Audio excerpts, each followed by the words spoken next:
Deus criou alguns princípios, e os princípios que Deus criou, eles não podem ser quebrados. Existem algumas leis e princípios criados por Deus, como gravidade e tantas outras, que se tentarmos desafiá-las, nós vamos ter problemas com elas. E uma das leis criadas por Deus é a lei da semeadura. Deus estabeleceu que ações se tornariam sementes. E Deus estabeleceu que a colheita deveria ser, ou teria que ser, das sementes cujas quais nós plantamos. Quando eu era garoto, eu ouvia alguns jargões, e dentre eles era que quem semeasse vento colheria tempestade. Todas as vezes que nos posicionamos de uma forma equivocada, errônea, nociva, tóxica, eu não sei como você vai chamar, inevitavelmente, o tempo, ele vai te devolver o reflexo da semente que você plantou. Quando algumas pessoas vêm me pedir conselhos, eu digo para elas dizem: pastor, o senhor acha que eu estou certa ou eu estou errado? Muitas vezes eu digo: olha, infelizmente eu não tenho essa resposta tão precisa quanto você gostaria, mas eu posso te garantir que o tempo vai tirar sua dúvida. O tempo vai dizer se você tomou a decisão certa ou a decisão errada, porque ele vai te trazer de volta o reflexo ou a reação da semente que você estabeleceu. Eu tenho falado muito disso aqui no Projeto Recomeçar, uma igreja cuja qual nós temos um senso de responsabilidade da nossa vida muito grande, onde nós aqui entendemos que Deus, o Todo-Poderoso, Ele não vai nos abençoar, Ele já nos abençoou. Nós já somos abençoados. O grande problema é que Ele nos deu uma liberdade cuja qual nós temos muita dificuldade para gerenciar. Eu aprendi que todas as pessoas que tomam decisões assertivas, positivas e que têm resultados favoráveis e agradáveis, eles são admiradores profundos do livre-arbítrio. Ele acha que uma das coisas melhores que Deus fez no mundo foi dar a seus filhos o direito de escolha, porque o resultado dessas pessoas são positivos.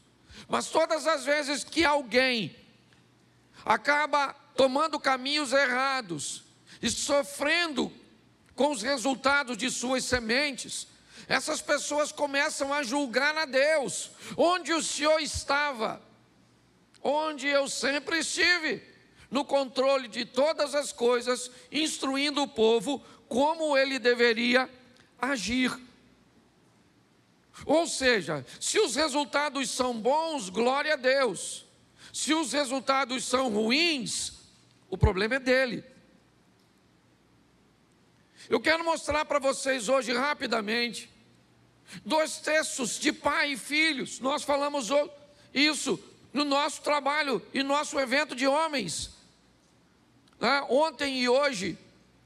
E eu quero te mostrar como as coisas funcionaram nesse ambiente bíblico e tirar dele algumas lições para a minha e para a sua vida.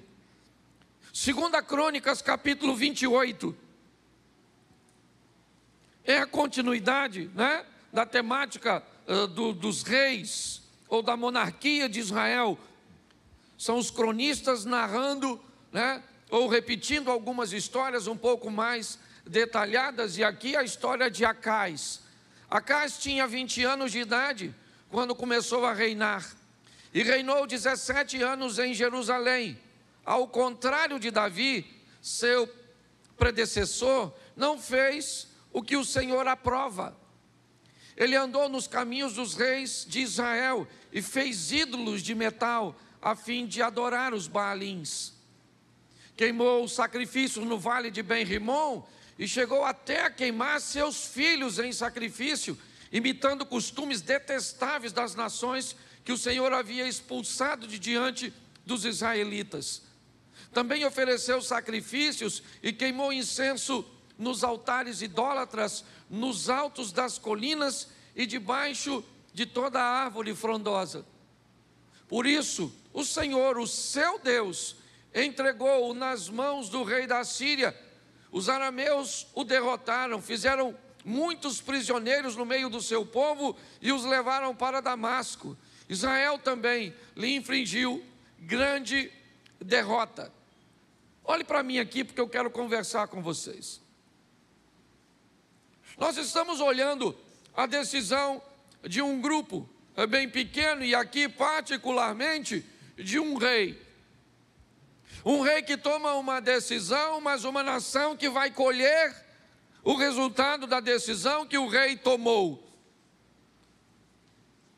O que me indica que nós precisamos melhorar a qualidade das pessoas que colocamos no poder e que deixamos responsáveis por tomar decisões sérias sobre a nossa vida. Isso vale desde um chefe de família, que ao se tornar um líder que toma decisões que podem fazer com que sua casa, sua família, seus filhos, seu casamento cresça, como fazer com que a derrota se estabeleça e se instaure no ambiente familiar. Isso pode ser usado em serviço, como um pastor que gerencia uma comunidade de fé, como um empresário que gerencia e administra um pequeno empreendimento ou grande, ou por que não dizer um ambiente político cujo qual se estabelece uma liderança sobre município, estado, certo? Sobre o país. O que nós estamos vendo é que Acaz tinha 20 anos de idade quando ele começa a reinar em Jerusalém. E ele opta por fazer coisas ruins. E o texto diz que o resultado das decisões de Acabe sobrevém sobre o povo. A Síria vem com o seu poder forte, porque o rei, ao invés de adorar o Senhor, seu Deus, pois a Bíblia diz ali, ele faz uma aliança com Ben-Rimom. Sabe, aquele mesmo Deus que o ex-leproso Naamã diz que nunca mais ia adorar, depois de ter conhecido Deus em Israel através de Eliseu, o rei de Israel olha e diz: já que eles estão ganhando, a Síria está ganhando, então eu vou trazer para cá e vou introduzir na minha vida a adoração a esse Deus. E isso traz um caos. Isso traz derrota, humilhação, escassez, tudo para o povo. Jerusalém está vivendo isso. E é debaixo disso que as coisas vão transicionar. Acaz morre e seu filho Ezequias assume o governo. E agora o que Acaz deixou de herança para Ezequias foi humilhação. Coloca para mim o primeiro versículo do capítulo 29, pois é lá que eu quero falar, mas eu precisava mostrar o pano de fundo. Esse rapaz chamado Ezequias, ele cresceu num ambiente de derrota. Ele cresceu num lar de humilhação. O ambiente que treina Ezequias não é um ambiente próspero, não é um ambiente de fé, não. Ezequias é alguém que tem todas as desculpas do mundo, talvez como você e eu, para justificar o nosso fracasso mediante o que nós vivemos. Eu não sou um bom pai porque não tive um bom pai. Eu não sou um bom gestor porque não aprendi a ter uma boa gestão. Eu não consigo me relacionar com Deus porque a minha família não tem uma história de fé.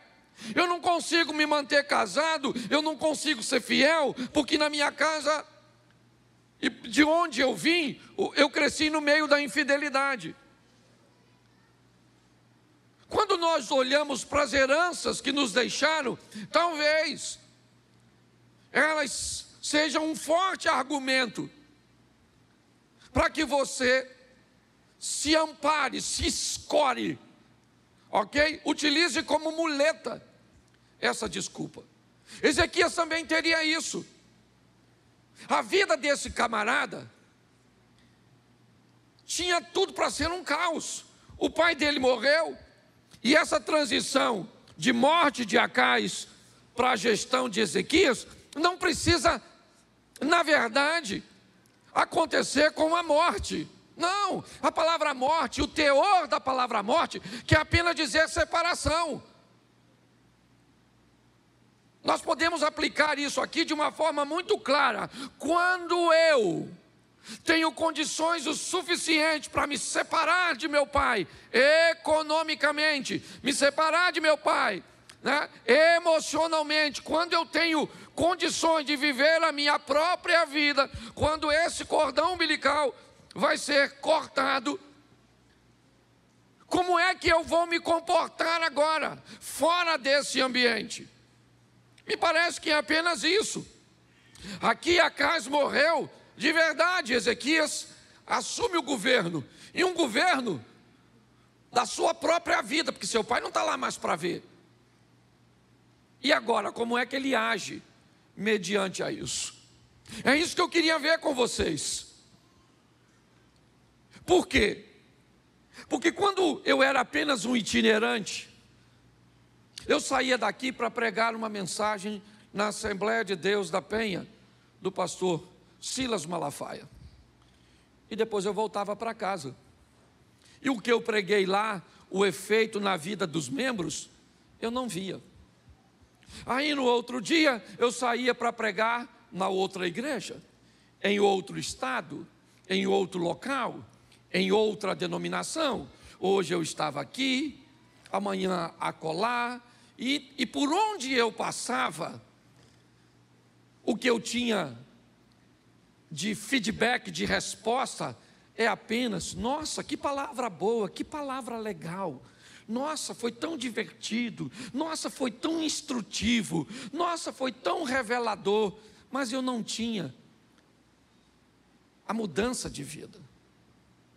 Eu aprendi nessa caminhada que uma igreja, para ser considerada bem-sucedida, não interessa se ela está cheia ou se ela está vazia. Eu posso te garantir que tem igrejas muito menores do que a nossa, muito mais bem-sucedidas do que a nossa. Uma igreja não pode ser medida como bem-sucedida pela sua arrecadação financeira. Não. Uma igreja só pode ser considerada bem-sucedida quando o nível de transformação que ela causa na vida das pessoas é alto. Isso é uma igreja de sucesso. Uma igreja que devolve depois de um culto um marido melhor do que aquele que entrou por aquelas portas, é uma igreja de sucesso. Uma igreja que devolve um filho melhor, um cidadão melhor de volta para a sociedade, um colaborador melhor de volta para a empresa, um cidadão mais consciente de suas responsabilidades para a vida social, alguém que não segrega, alguém que não discrimina. Essa é a nossa função.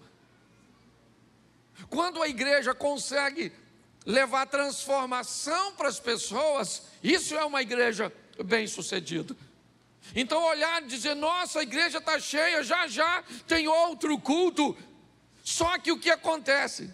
Quando eu me tornei pastor de uma igreja, eu comecei então a ter a informação sobre a transformação das pessoas, que eu comecei a pastorear e a lidar com pessoas todos os dias. E aí eu comecei a ficar preocupado. E comecei a me perguntar se por onde eu passava, na verdade, não acontecia a mesma coisa.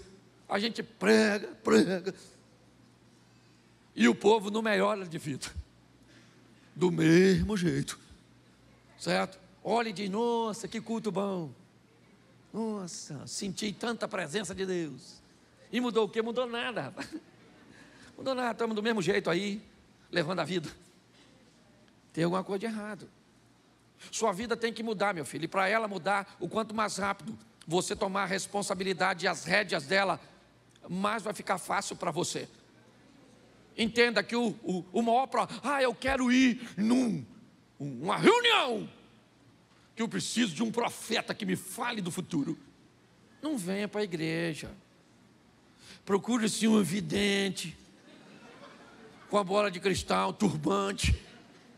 Porque se a Bíblia diz que nós vivemos debaixo de semeadura e colheita, se você quer saber o que você vai viver amanhã, olhe.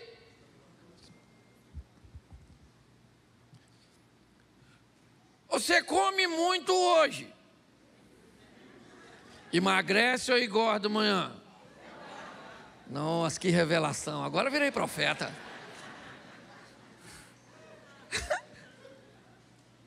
Se você gasta muito hoje, amanhã você está rico. Sim ou não? Você está endividado. Não, agora gostei dessas profecias, porque ficou fantástico. Porque tem gente cavando sua própria e botando a culpa no pobre, coitado do Satanás. Eu conheço gente que administra tão mal sua vida que o diabo não ousaria se aproximar de você. Eu disse, não, lá não, cara, o negócio já está ruim aqui. Eu ainda vou fazer uma visita a esse miserável, vai me pedir dinheiro emprestado. O devorador é ele, não sou eu. Você consegue entender? Está assim de gente, eu tenho falado isso direto, que entra no meu gabinete pastoral como vítima e sai como vilão. Vilão do casamento, vilão das finanças. E eu fico tentando achar onde o Satanás está aí. Não vejo. A pessoa está purinha, sozinha. Porque eu já falei isso aqui. Se tiver demônio, gente, é moleza. A gente chama os pastores, bota no meio, bota a mão na cabeça, faz o exorcismo. Sai, Satanás. A pessoa fica libertinha. Agora, se não tem o diabo, nós expulsa quem? Sai de você, você mesmo, infeliz, sai daí, deixa esse corpo. Não tem como, você está rindo, mas o assunto é muito sério. Então o que eu quero te mostrar rapidamente é que esse rapaz, ele tem 25 anos de idade. 25 anos de idade. E ele chega num ambiente muito ruim, cercado por inimigos poderosíssimos, líder de um povo sem autoestima, sem autoimagem, sem poder de reação, e grande parte deles idólatras. Ezequias é alguém que vai conseguir sobreviver e retirar recursos de onde os recursos não têm ou não existem.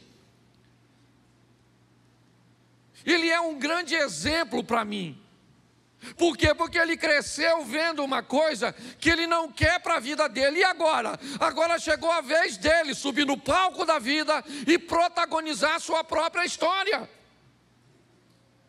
Foi assim com você, foi assim comigo. Chega um momento que a vida pega você e diz assim, ó, vai embora. Seu pai já não tem mais tanto domínio sobre você. Outras pessoas, a não ser que você deixe. Algumas pessoas são tão subjugadas em seus lados de formação, que quando chegam a hora delas tomarem decisões, elas não conseguem. Ficam retraídas, preocupadas em tomar decisões e enfrentar críticas. Vamos onde? Eu não escolho o local onde vamos, porque vai que quando eu chego lá, o lugar está ruim. E aí você vai dizer, por que você me trouxe? Eu não escolho de que jeito fica, por quê? Porque se alguém chegar depois e disser que esse contrabaixo não ficou bom aqui, ele é feio, todo mundo vai descobrir que ele só está ali porque eu decidi que ele estaria. Quando pessoas recebem uma formação desse tipo, elas chegam deformadas para decidirem, para subir no palco. Pessoas indecisas, preocupadas com o que os outros vão pensar, o que os outros vão falar, nunca escolhe nada, não tem poder de reação, são pessoas apáticas. E pior, quando algo é bem feito, essas pessoas se tornam sabotadoras, críticas de coisas que são excelentes, mas como não foi ela que resolveu e que fez, ficou feio. É assim que funciona. Famílias e pessoas estão sendo preparadas para viver. Esse camarada está aí, 25 anos de idade, começou a reinar e 29 anos reinou em Jerusalém. O nome de sua mãe era Abia, filha de verso 2. E ele fez o que o Senhor, tal como tinha feito. Quem era o pai dele? Mexa na memória aí, rapidinho. Quem era o pai dele? E a Bíblia está dizendo que ele fez o que? Davi. O pai dele era ruim, sim ou não? Sim ou não? E Davi era bom? Ele pegou o exemplo de quem? Porque Davi era? Porque quem escolhe a herança é quem toma posse dela. É você que escolhe. Uma herança só se torna, não interessa quem deixou. O que foi que sua mãe deixou de herança por ser um câncer que já matou a família dela toda? O que foi? Uma diabetes. Nossa, pastor. Tinha um tio que perdeu o pé, o outro perdeu a perna, o outro perdeu as duas. Que desgraça é essa? Pare e pense. Chegou a sua hora de viver a sua vida. A decisão é sua. O que o pai dele deixou de herança para ele é ruim. E ele disse, isso não é para mim, eu quero outra coisa. Esse cara vai mudar a vida dele, muito mais do que a vida dele. Ele vai mudar a vida da sua família, ele vai mudar a vida da sua nação.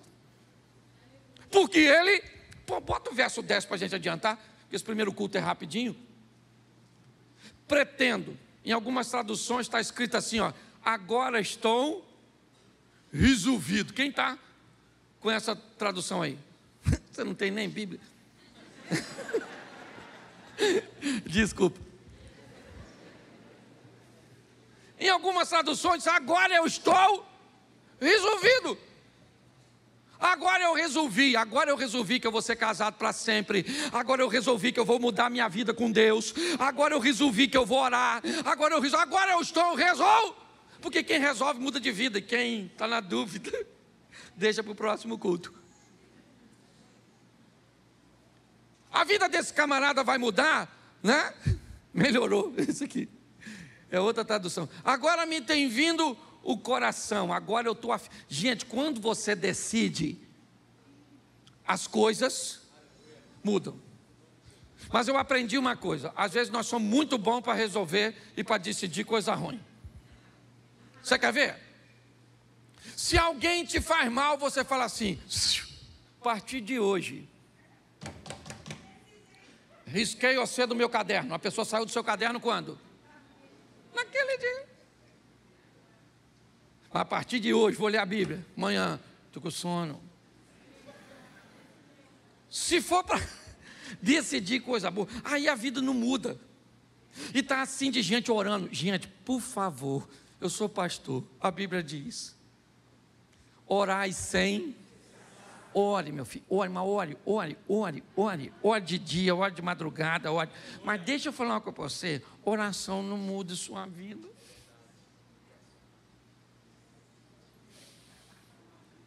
E sabe o que é pior? Quando você ora muito e vê o outro se dando bem, orando menos que tu.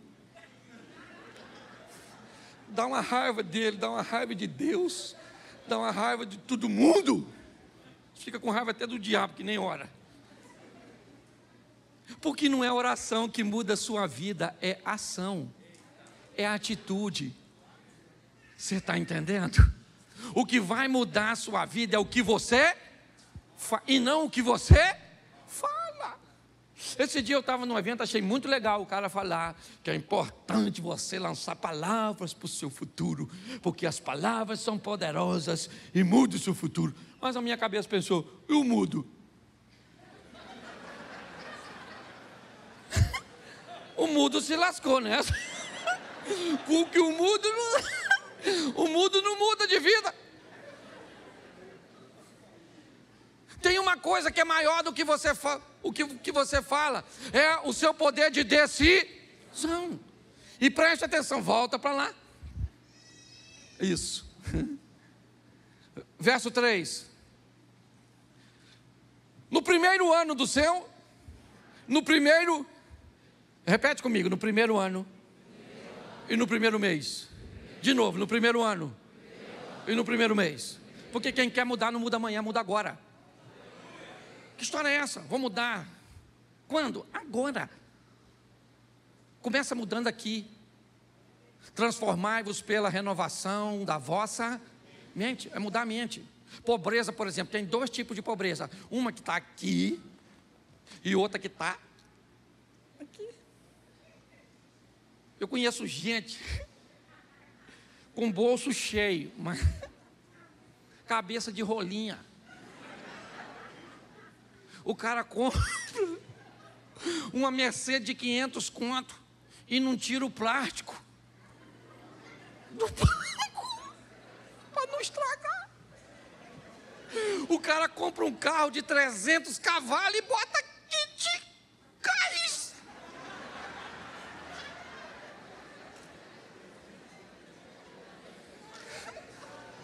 Você perdeu o ânimo de pregar? O bolso dele está cheio, sim ou não? Mas a cabeça é pobre. Já tem gente que não tem nada mas a pessoa é riquíssima de mente. Eu sei que aqui tem gente muito mais assim, e um deles é aquele que vos fala. Essa mulher minha é riquíssima de mente. Dinheiro não tem. Gente rica de mente. Amém? Quando eu olho para esse camarada, eu vejo que ele muda. Quando? Na hora. Sua vida está ruim, quando você tem que mudar? Agora, meu filho. Qual é o dia mais importante da sua vida? Qual é o momento mais importante? Então, querido, seu casamento muda hoje, muda aqui, muda agora. Sua saúde muda hoje, muda aqui, muda agora. O Brasil muda hoje, muda aqui, muda agora, porque nós lançamos palavra profética sobre ele. Quando nós olhamos para isso, o que ele fez com as portas da casa do Senhor? Ele fez o quê? Ele abriu e... Porque o pai dele quebrou e fechou. Verso seguinte. Trouxe os sacerdotes e os levitas e os ajuntou na praça. Sacerdotes que o pai dele tinha desempregado e ele empregou. O pai do Ezequias apagou uma lâmpada aqui, Ezequias. O pai de Ezequias fechou uma porta aqui, Ezequias. O pai de Ezequias despediu os sacerdotes que Ezequias contratou. Quando? No primeiro ano, no primeiro... Então, uma coisa muito importante é você olhar para a sua vida hoje, seja qual for, emocional, material ou espiritual, e descobrir se ela está no nível que você deseja, ou se o que você tem hoje é uma realidade, mas que ainda não é seu ideal. Pois é você que decide. Se você quer empoderar o diabo, você tem todo o direito. Você tem todo o direito. Você diz o poder que Ele tem sobre a sua vida. Pastor, mas isso é possível? A Bíblia diz que era possível fazer isso com Jesus. A Bíblia diz que quando Jesus entrava na cidade de Nazaré, Ele não podia fazer muitos milagres lá.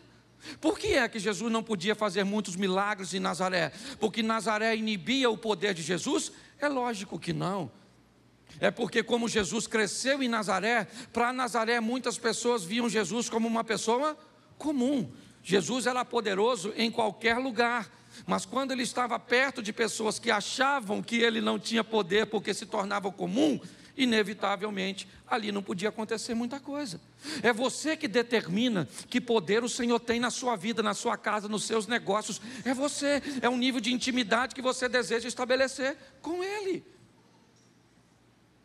Ezequias é alguém que o que ele está fazendo é o seguinte: ele olhou para a vida dele e disse: eu não quero isso para mim, e eu não quero isso para o meu povo, para o povo que agora eu me tornei rei. Meu pai morreu. Meu pai hoje vive noutra casa, noutra vida, está separado de mim. Sabe?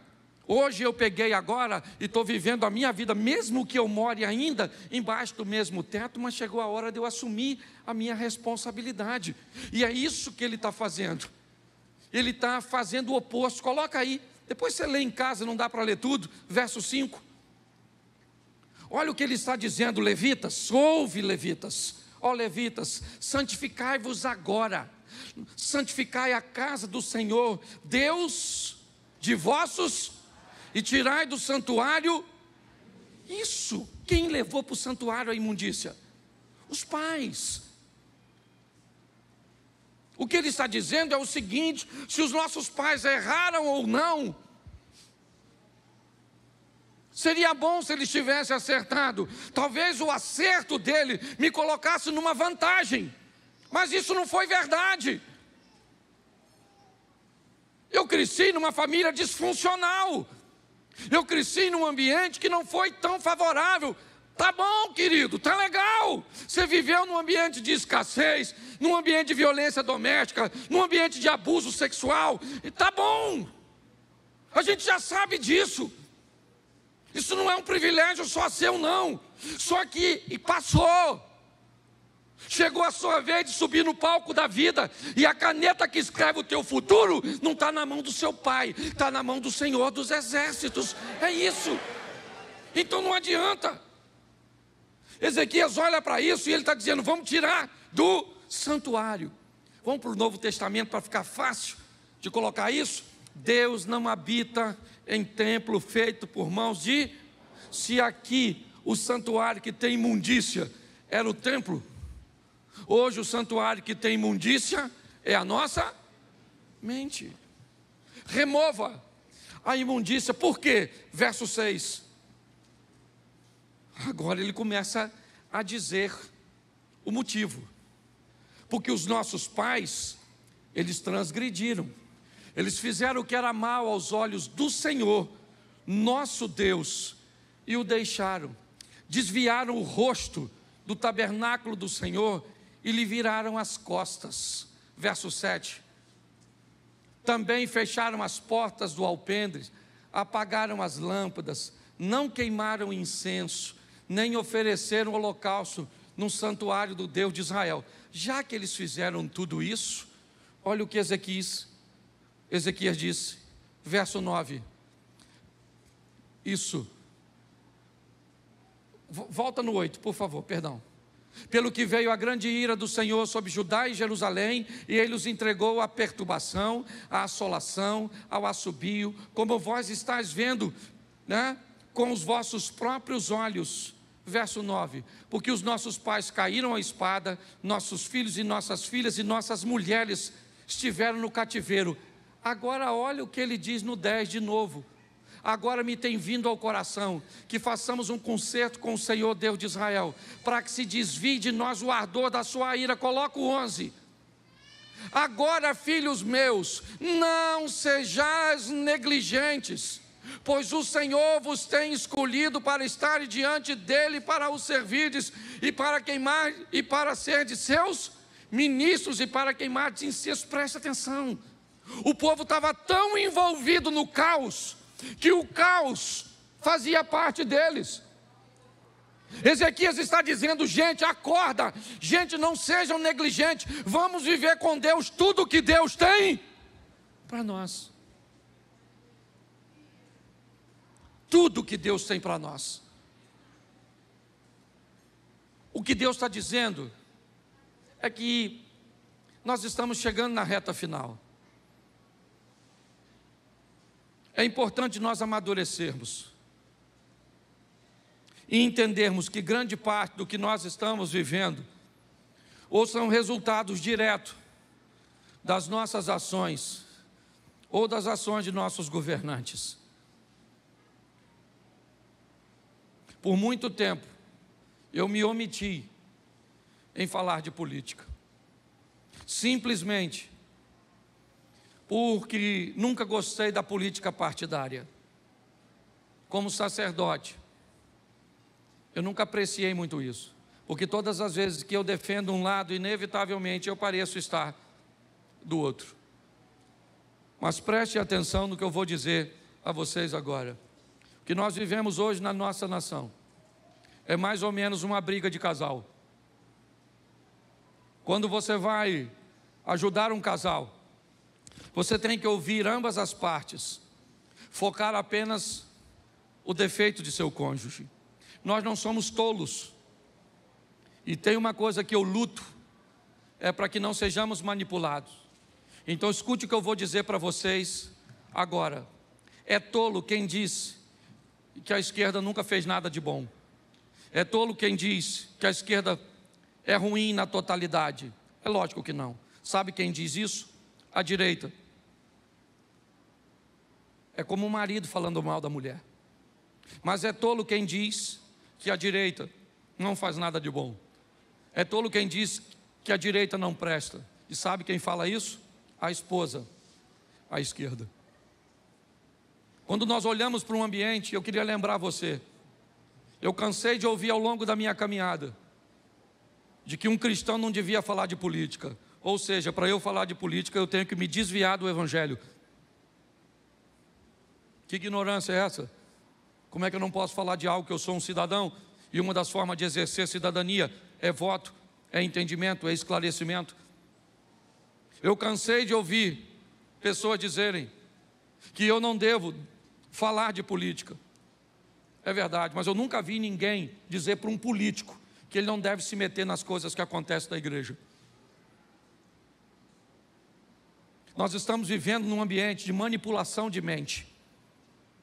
E aqui eu não estou defendendo quem está fazendo para lá nem para cá, porque todas as informações que chegam até a mim hoje, aliás, eu desafio você que está aí, qualquer um da igreja, reúne 5 coisas que falam de negativas da direita e da esquerda e me entrega, me dá uma semana para eu pesquisar, e eu garanto para você que mais da metade, tanto da acusação que estão fazendo para a esquerda ou para a direita, são mentirosas. Porque a sociedade hoje está pautada no interesse que não tem nada a ver com família, tem a ver com grana. Nós estamos mais ou menos no que vimos aqui nesse texto. Alguém que resolve decidir e dizer: eu quero Deus de volta para a minha nação. E Ezequias vai viver o extraordinário, mesmo recebendo um reino falido. Não dá mais para ficar em cima do muro. Nós precisamos entender, e vou explicar a você para onde vai, e termino aqui que eu tenho 1 minuto só, que nós estamos terminando um pouco mais cedo.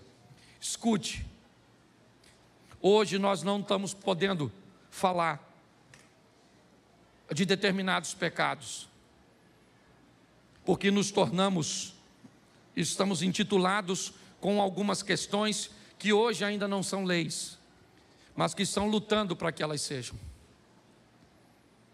Coisas do tipo homossexualidade, coisas do tipo divórcio, coisas do tipo corrupção e abuso de poder. Eu pergunto a você, para que serve uma igreja que não pode falar contra aquilo que a Bíblia condena como pecado?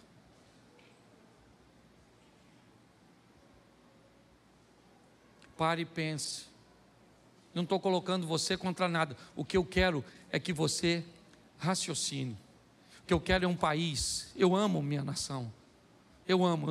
Eu nunca imaginei que eu amava tanto o Brasil como eu amo.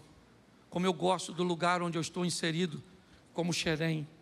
Eu amo. Nós estamos tendo a oportunidade de lutarmos.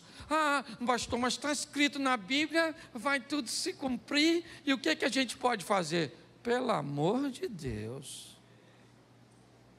Pelo amor de Deus. Pela Bíblia a gente morre lutando.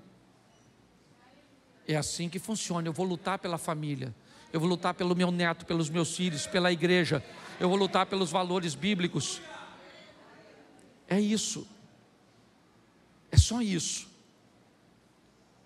Como Ezequias, resolva. Dobre seu joelho. Não é pedir para um homem. A guerra não é isso. Não é Lula, Bolsonaro. Que história é essa? Eles têm um sopro de vida. Estou vendo pessoas que deixaram de falar umas com as outras por causa disso. Não quero saber se é um ou se é o outro. O que eu quero saber, eu quero andar tranquilo na rua. O que eu quero saber é de precisar levar alguém que passou mal para um posto de saúde, ter atendimento, saber que nossos filhos estão sendo criados num ambiente de ensino saudável. É isso. E eu sei que você também quer isso. Então não vamos dar ouvido para essas situações, não. Eu acho que a gente precisa fazer as nossas manifestações pacíficas, sim. E aqui eu tenho gente de esquerda. Não vou pedir para você levantar a mão, não. Mas eu sei que tem. E não precisa ir embora, não, porque aqui a gente dá liberdade para você. Porque é seu direito. E ninguém pode cercear isso.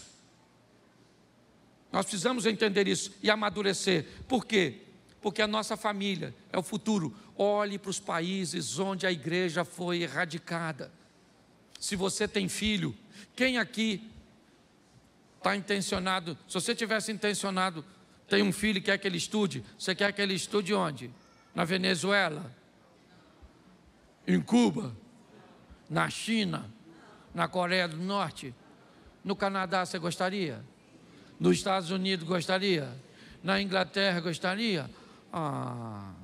Esse dia uma garotinha falou: pastor, eu quero direitos iguais, socialismo, bolsa da Louis Vuitton e smartphone, Apple. Eu olhei, 25 mil na mãozinha dela, 15 da bolsa, do smartphone. Eu falei: garotinha, nossa, seu discurso não condiz. Mas eu quero dizer e quero terminar aqui.